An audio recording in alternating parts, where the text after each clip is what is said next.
Friends don't talk about it. Your friend's not gonna be like, well, when you come home from the hospital, you're gonna need something to spray it because you don't wipe. Hey guys, my name is Shayla. Welcome to my channel. I talk about motherhood and pregnancy and all the things. I'm a little bit granola, a little bit hippie. If you're into that, please subscribe. Today, I want to talk to you about what happens after you give birth, and specifically the week after. I want to say, like, nobody talks about this, but actually a lot of people are talking about this. Friends don't talk about it. Your friend's not going to be like, well, when you come home from the hospital, you're going to need something to spray it because you don't wipe. But if you go on YouTube, you can find lots of resources. People have been asking me for this, and I was like, I swear I did a video on this, and then I found it on my computer hard drive, not edited on YouTube. So I was like, well, it's about time. I'm only 8 months postpartum. The problem though with figuring out what to do after labor is you don't know what's gonna happen during labor. The recovery process is gonna have a lot to do with like what happens. Maybe you have no tear. Maybe you have a 4th degree tear. Maybe you have a C-section. Maybe you have, maybe those are all the options. This video specifically is for you if you have a vaginal birth. I honestly don't know what happened, how you heal if you have a C-section. I filmed this video shortly after I gave birth, which I'm glad that I did because a lot of stuff was fresh and I still had some examples that I had from the hospital. Sometimes when you get pregnant, your skin, I can't remember what it's called. I want to call it melasma, I don't know what it's called, but basically we get like blotchy skin. It kind of looks like I have a 5 o'clock shadow on my upper lip. It just like was patchy. Let's watch what I made after I gave birth, and I hope this is super helpful. Today we're talking about very specifically the mom things that happen after you give birth. I feel like this is something that nobody talks about. They're just like, take all the things from the hospital. When you deliver, you might not tear, or your baby could come out with her hand by her head like this, and you could have a good, nice tear. One thing that might be helpful for you to hear, that was helpful for me to hear, my midwife was like, what I find mostly is that women don't know because there's so much pressure going on that they don't like feel that. I didn't. All right. So let's just get into the things that you need. This I set up in both bathrooms. I've got a bathroom upstairs and a bathroom downstairs. Let me clarify. Seth set up the stations in both bathrooms. I'm so glad I had a baby with this man. Literally, you're changing your baby's diapers and then you're changing your own diapers. And I bought like Depends, which a lot of people swore by, never wore them. There's a company called Frida Mom. I'm not affiliated with them, I wish I was. They created a bunch of postpartum things for recovery. Highly recommend the Frida Mama kit. There's a $100 one and there's a $50 one. The $100 one comes with like a hospital gown to wear. I actually really liked that. And then slippers that are non-slip. So like things for the hospital. $50 one is just the stuff you need at home. Buy that. Buy it. Please buy it. You will be so happy that you have it. So let me go through what you need to do with your diaper. So to start, you're not supposed to wipe. The hospital gives you this. You're supposed to spray it up, so this is very difficult because you kind of have to do one of these. Frida Mom made this guy. Hello, this is amazing. You just spray yourself off, done. This is worth it. If you're not gonna buy the kit, buy this. I intentionally did not use this because I wanted to show you it. This is the pad that they give you in the hospital. Oh my God, this is a diaper. This is huge. You have these mesh boy shorts basically, and then you put this in your boy shorts. Then witch hazel rounds, and you can buy those at Target, and you would put 2 of them or 3 of them in your diaper. Then lidocaine, which is a numbing cream, and you would do a strip of lidocaine on the witch hazel. Then you try and lift all of this up without having one of the rounds fall on the floor. If it falls on the floor, it's dead to you. Do not pick it up.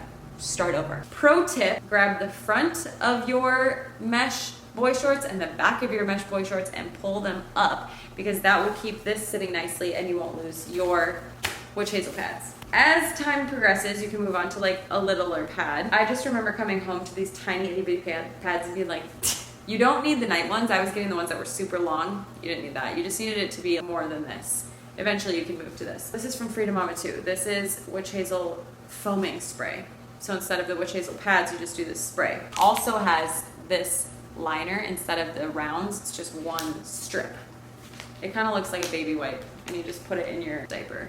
You also want a PADcicle, and it's exactly as it sounds. It's a PADcicle. Frida Mama has one where you crack it and it like freezes, like the glow sticks, how you have to break them and then it works. And you stick the whole thing in your underwear. It's huge, worth it. But if you just want to do some DIY PADcicles, you will buy witch hazel, get your pads, you open up the pads, you put the witch hazel on the pad, and then you stack them in a Ziploc bag and put them in your freezer. And I was like, but it's not gonna absorb any liquid. Like, it's not gonna absorb any blood. Well, yes it will. And I thought everything would get wet. Nothing gets wet. There's not that much liquid for it to like melt and get wet. PADcicle. During this time where you're changing all of your diapers is the most stressful time. Please know that you will get through it. We have all gotten through it. If you are seriously depressed or you're having postpartum depression or postpartum anxiety, your hormones are doing some insane things. It's okay. Please go talk to someone. If you're getting baby blues, roll through them. It's, again, your hormones. If you're completely elated and so happy to have your baby, don't feel bad about that either. You can be happy, you can be sad. But I just remember it was really difficult because I was like, it's gonna take me 20 minutes to go to the bathroom. The baby's crying, I know she's hungry. I've got laundry to do, I'm hungry, I need to make myself some food. It's chaotic, day by day, moment by moment. My thing was, I have bad moments, not bad days. One day could be absolutely terrible, tomorrow could be better. The next day could be an absolute dream, tomorrow could be worse. And just ride it out. The first 6 weeks for me were just complete insanity. But here we are on the other side. I talk a lot about the Freedom Mom kit. I think that the Freedom Mom kit honestly is really good as like a starter kit. When you don't really know what you need, you can just buy that. Once you run out of those things, you can go buy the things that you still need. I put mine on my Baby Registry and got it from my Baby Registry. I just had a friend message me like, hey, my friend just gave birth. What's a good gift? This would be a great gift to give somebody that just got home from the hospital, like day of. And DoorDash gift cards. I got DoorDash gift cards. This is the greatest gift in the whole wide world. One thing that I want to more exaggeratedly talk about is stool softeners. Don't stop. I would say err on taking your stool softener longer than you need to instead of letting go of it before you need to, because I cried the day that I was like, I think I'm good. I wasn't good. I was not good. I couldn't sit down. Just take them longer than you need to. Also, the whole what to bring to a hospital bag.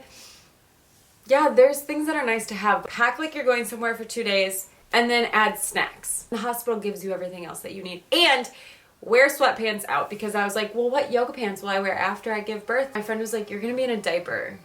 Just bring sweats. That's good to know. And then lastly, I also want to mention Expecting Empowered is the guide that I used for pregnancy, for working out, and postpartum. And it starts day 1 after postpartum. It's not just about working out. Yes, you get to work out but the first 6 weeks is just pelvic floor exercises and stretching. And that's it. And it's just so that you can stop your pee. I have a discount code, HEYSHAYLA. I am an ambassador with them. I'm really, really, really, really glad that I had the postpartum. And then on my blog, I also go into some things that you need for breastfeeding.